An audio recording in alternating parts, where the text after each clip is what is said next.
ILA has achieved quite a lot over the last 4 years. I think we have put the subject on governance at a much higher level. We have today over 950 members.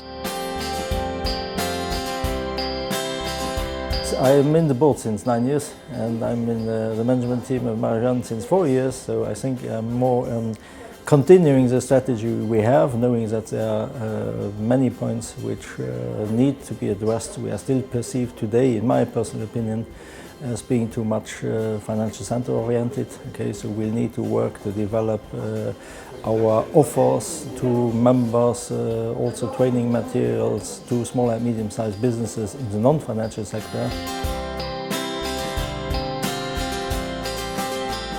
Even for non-financial companies, the responsibility of boards has dramatically increased. You have environmental regulations, you have health concerns, you have safety concerns and so forth, for all of which in the end the boards are responsible. Into a small and medium-sized enterprise and industry, okay, we very often see that they have a relatively good governance but don't feel comfortable with the governance they have. So it's first to give them comfort that the governance they have in place is okay.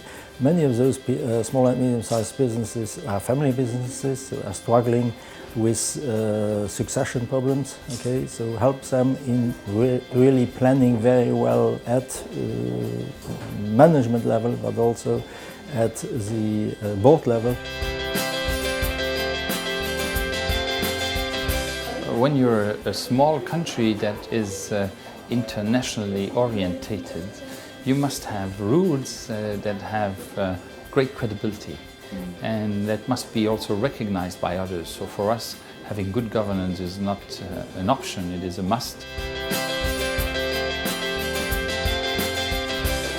To avoid groupthink, you should have sufficient independence. People from the outside saying, look, what you are doing here is probably not what it should be done. Many of the fines that have been imposed on the banks, whether that has been in relation to local subsidiaries in private banking market, anti-money laundering in other cases, or US dollar clearing, where we've had a lot of regulatory fines on the back of that.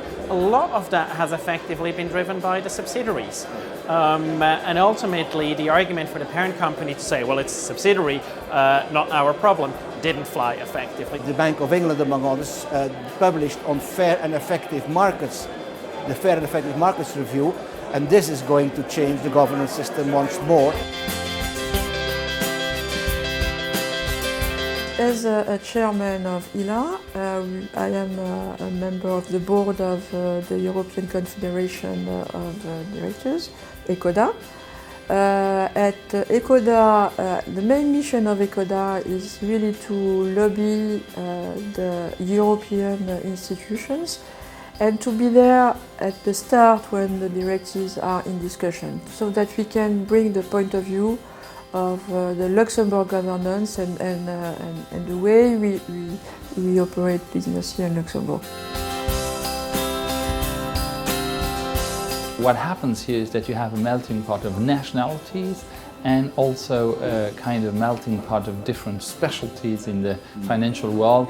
And in a place like ILA, they all gather together, exchange experience, and in the end make our country more productive. Well, when I decided that I wanted to focus part of my professional life on independent directorships, I wanted to do it in a very professional way.